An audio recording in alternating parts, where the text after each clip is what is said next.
ವೀಕ್ಷಕ ಪ್ರಭುಗಳಿಗೆ ನಮಸ್ಕಾರ. ಹೇಗಿದ್ದೀರಿ ಎಲ್ಲರೂ? ನಾನು ಪ್ರವೀಣ್ ಹಡ್ಪದ್, ನೀವು ನೋಡ್ತಾ ಇದ್ದೀರಿ KDTV ಕನ್ನಡ. ವೀಕ್ಷಕ ಪ್ರಭುಗಳೇ, ಬಾಗಲಕೋಟೆಯ ಶಿರೂರ ನಾಡಿನ ಹೆಮ್ಮೆಯ ಪ್ರಗತಿಪರ ರೈತ ಹಾಗೆ ಯಶಸ್ವಿ ಉದ್ಯಮಿ ಬಸವರಾಜ್ ಬಿಲ್ಲಾರ್ ಅವರ ಜನ್ಮದಿನ.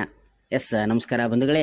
ಮಣ್ಣಿನ ಮಗನಾಗಿ ಸಮಾಜದ ಕಷ್ಟ ಸುಖಗಳಲ್ಲಿ ಭಾಗಿಯಾಗಿರುವಂತಹ ಒಬ್ಬ ಪ್ರಗತಿಪರ ರೈತ ಹಾಗೆ ಉದ್ಯಮಿಯೂ ಆಗಿರುವಂತಹ ನಮ್ಮೆಲ್ಲರ ಪ್ರೀತಿಯ ಬಸವರಾಜ್ ಬಿಲ್ಲಾರ್ ಅವರ ಹುಟ್ಟುಹಬ್ಬದ ಸಂಭ್ರಮ. ಅವರ ಸರಳತೆಯ ಸಹಕಾರ ಮೂರ್ತಿ ಅಂದರೆ ತಪ್ಪಾಗಲಿಕ್ಕಿಲ್ಲ. ಈ ವಿಶೇಷವಾಗಿರುವಂತಹ ಒಂದು ವರದಿಯನ್ನು ನಿಮ್ಮ ಮುಂದೆ ತರುವಂತಹ ಪ್ರಯತ್ನವನ್ನು ಮಾಡ್ತಾ ಇದ್ದೀನಿ ಸ್ನೇಹಿತರೆ.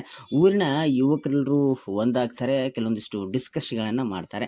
ಅದಾದ ನಂತರವೇ ಅವರ ಮನೆಗೆ ತೆರಳಿ ಅವರ ಜನ್ಮದಿನವನ್ನು ಸರಳವಾಗಿ ಆಚರಿಸ್ತಾರೆ. ಇದು ಕೇವಲ ಒಂದು ಹುಟ್ಟುಹಬ್ಬದ ಆಚರಣೆ ಅಲ್ಲ, ಅವರ ಮೇಲಿರುವಂತಹ ಒಂದು ಅಪಾರವಾಗಿರುವಂತಹ ಅಭಿಮಾನ ಮತ್ತು ಪ್ರೀತಿಯ ಸಂಕೇತ ಅಂದರೆ ಹೇಳಿದರೆ ತಪ್ಪಾಗಲಿಕ್ಕಿಲ್ಲ. ಯುವಕರ ಮುಖದಲ್ಲಿ ಆ ಒಂದು ಮಂದಹಾಸ, ಖುಷಿ, ಅವರ ವ್ಯಕ್ತಿತ್ವಕ್ಕೆ ಹಿಡಿದಿರುವಂತಹ ಒಂದು ಕನ್ನಡಿ ಅಂದರೆ ತಪ್ಪಾಗಲಿಕ್ಕೆ ಇಲ್ಲವೇ ಇಲ್ಲ. ಅವರು ಕೇವಲ ಒಬ್ಬ ಯಶಸ್ವಿ ರೈತ ಅಥವಾ ಉದ್ಯಮಿ ಅಷ್ಟೇ ಅಲ್ಲ, ಊರಿನ ಪ್ರತಿಯೊಬ್ಬರಿಗೂ ಕಷ್ಟ ಕಾಲದಲ್ಲಿ ನೆರವಾಗುವಂತಹ ಆಪದ್ ಬಾಂಧವ.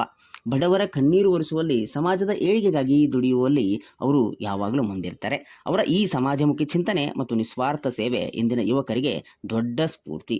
ಯಾವುದೇ ಒಂದು ಪಕ್ಷಕ್ಕೆ ಅಂಟಿಕೊಳ್ಳದೆ ದುಡಿಮೆ ದುಡ್ಡಿನ ತಾಯಿ ಎಂಬಂತೆ ತಮ್ಮ ಕೆಲಸದಲ್ಲಿಯೇ ದೇವರನ್ನ ಕಂಡವರು.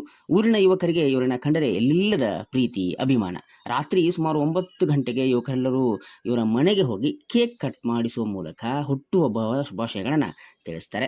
ಬಸವರಾಜ್ ಅವರು ಪ್ರಗತಿಪರ ರೈತರು. ತಾವು ಬೆಳೆಯುವಂತಹ ತೋಟಗಾರಿಕಾ ಬೆಳೆಗಳಲ್ಲಿ ಹೊಸ ಹೊಸ ಸಂಶೋಧನೆಗಳನ್ನು ಅಳವಡಿಸಿಕೊಂಡು ಹೊಸತನವನ್ನು ಕಂಡುಕೊಂಡಿದ್ದಾರೆ.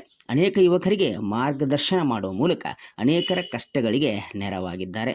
ಇಂತಹ ಎಷ್ಟೋ ವ್ಯಕ್ತಿಗಳು ನಿಮ್ಮ ಊರುಗಳಲ್ಲಿ ಇದ್ದಾರೆ ಸ್ನೇಹಿತರೆ. ಈ ಯುವಕರು ಬಸವರಾಜ್ ಬಿಲ್ಲಾರ್ ಮೇಲೆ ಇಟ್ಟಂತಹ ಅಭಿಮಾನದ ಬಗೆಗೆ ನಿಮ್ಮ ಅನಿಸಿಕೆ, ಅಭಿಪ್ರಾಯಗಳನ್ನು ಕಾಮೆಂಟ್ ಮೂಲಕ ಹಂಚಿಕೊಳ್ಳಬಹುದಾಗಿದೆ ಸ್ನೇಹಿತರೆ. ಮುಂದಿನ ಒಂದು ವಿಡಿಯೋಗಳಲ್ಲಿ ಮತ್ತೆ ಭೇಟಿಯಾಗೋಣ. ಎಲ್ಲರಿಗೂ ನಮಸ್ಕಾರ. ವಂದೇ ಮಾತರಂ.